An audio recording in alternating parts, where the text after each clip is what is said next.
It started with a postcard. This postcard, with others, was in an old photo album. You know, the ones with the black pages and the photos secured with old horse glue. I steamed the photos off the pages. This is where I discovered a message from my great-uncle John to his mom and dad. It was a Christmas card to the family back in Kansas City, Kansas. He was wishing them a Merry Christmas and a Happy New Year from their son, John, in the American Expeditionary Forces in Siberia. I looked at the return address.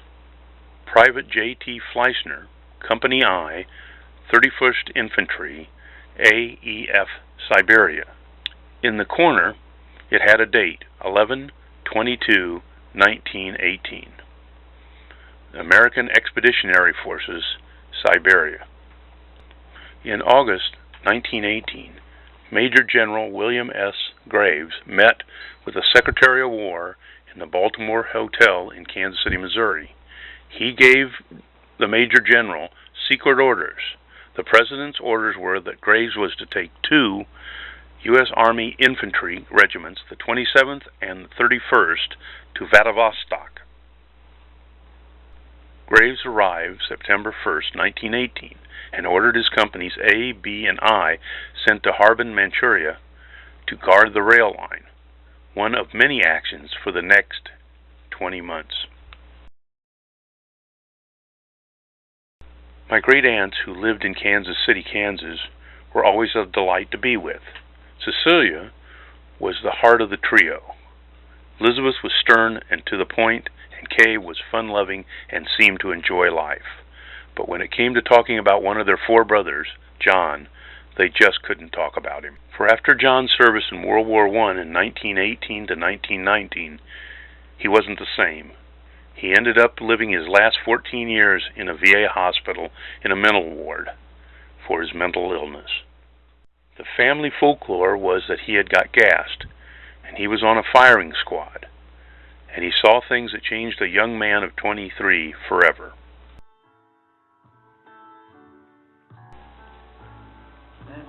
I started this quest for the truth of this folklore in the 1990s. My great-aunts had all passed, and a few relatives were still around with first-hand knowledge. I interviewed the relatives, and they too told me the same stories. I requested from the VA John's medical files, and after 5 years, a 2-pound package with a 2.5-inch file appeared in the mailbox. John was honorably discharged on October 24th, 1919, almost a year after the war and 3 months before the last of the troops were pulled out of Siberia. He went back, living with his brother Joe and his wife in L.A., only to come back to Kansas City, Kansas in 1920 for the funeral of his 17-year-old brother. He stayed only 10 days. Elizabeth, at this time, who had become John's guardian in 1931, overheard her brother telling his father what had happened to him while he was in Siberia. It was right there in one of those reports from the hospital. It read, in 1920, the informant, Elizabeth, overheard the patient telling his father of his experiences in Russia. They seemed to have an impression on him considerably. He stated that the Russian soldiers crucified little children, nailing them to the doors, and he also said that he was on a firing squad delegated to killing prisoners. Although he was an American, because his name was Fleischner, there seemed to be some question as to whether he was a German spy, and because of this, he was detailed to carry messages through the dense forest, taking several days to complete the journey. Well, there it is. It wasn't folklore. It was history.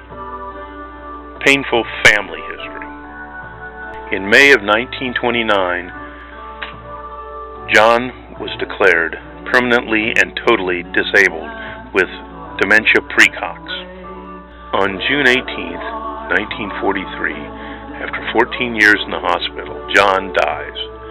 9 days later, he's buried alongside his father, mother, and his brother in Kansas City, Kansas.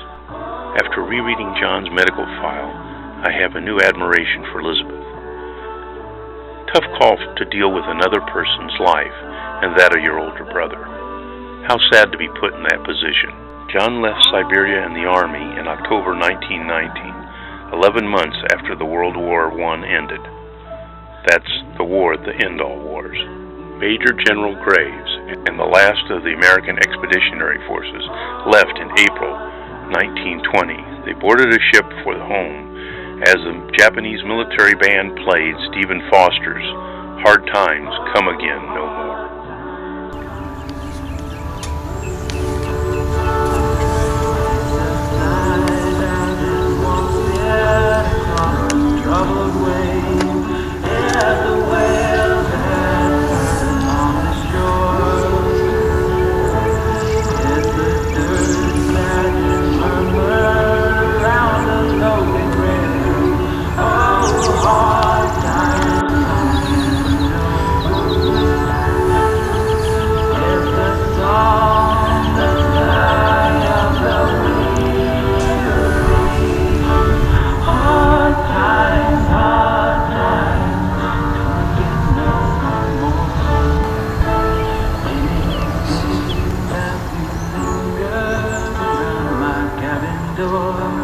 Oh